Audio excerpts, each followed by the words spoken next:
During the Biden part of your talk, I became aware of my shadow side that I don't accept, that makes me feel guilty and even embarrassed for having those thoughts. How do I reconcile with that? Number one, it's seeing that they're not your thoughts. So with Khaleesi, so say if you've got a dog, so I know that Khaleesi wants to dominate. She also wants to be friendly and have attention and other things, but there's also another part of her that wants to dominate.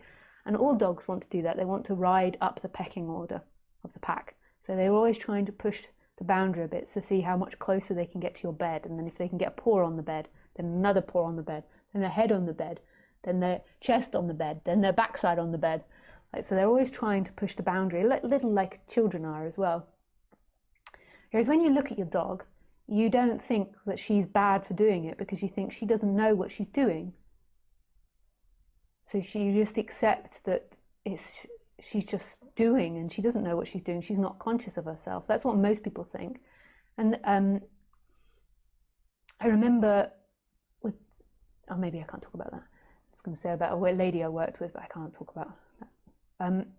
So the same with like a child under the age of 2. Like you might, if you're really emotionally unbalanced, maybe you get really angry at the child, but most of the time you see that the child couldn't help it, didn't know what it was doing. If it tips its flask all over its head and all down its body, like it didn't know it was doing that. You might be angry with the child, but it's like it just did it. It doesn't really have much self-awareness. So particularly with animals, it's easier to see. But what we do with ourselves and the other is that we project that they know what they're doing and that they're in control of what they're doing.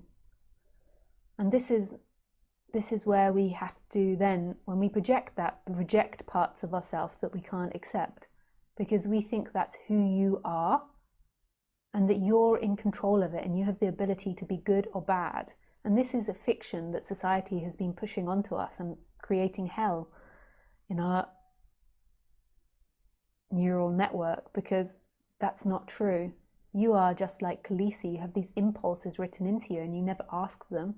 And they come from karma, they come from your past lives and your conditioning, your genetics and conditioning to date. You can't be anything else than what you are, and what you are is also being what you've created in life. So if you have low self-esteem, then your life might reflect that. If you feel unlovable, then your life might reflect that. But you didn't do that to get that. So the most important part to acceptance is really seeing that you are part of this flow. You don't blame a tree for the way it looks, for the way it behaves, for dropping its leaves. And equally, seeing yourself as impersonally as that. You can't help it. It doesn't mean that we don't have the idea and we don't condition ourselves to evolve from nasty or mean actions. It doesn't mean like act out all your shadow with you. It's just acknowledging it. And the more you acknowledge it in every given moment, the more you disappear. It's in trying to avoid it that you create this illusion of self and then this seeking to avoid it. It's the same with the external life as well, that we can't accept what's happening, so we go into imagination to try to avoid it. We do the same thing. So it's really seeing that part of the teaching. So life is just happening and there is no solid you that's guilty or responsible.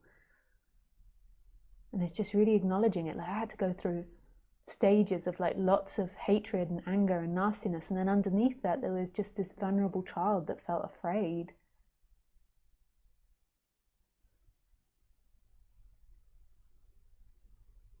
And I had to go through processes of doing like even things which I'd consider bad, just to have the experience of that, like what I considered was bad in me, to have the experience of it, like on what I thought others were really bad for doing, to see like just as a like healing experience that it's so impersonal.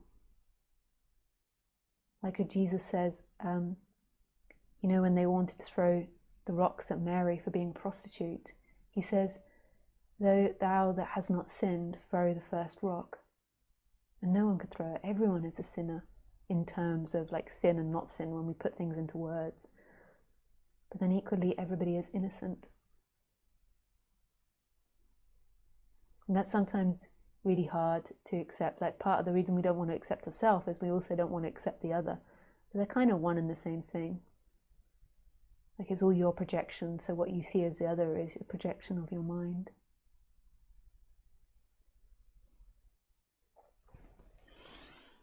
I hope that helps.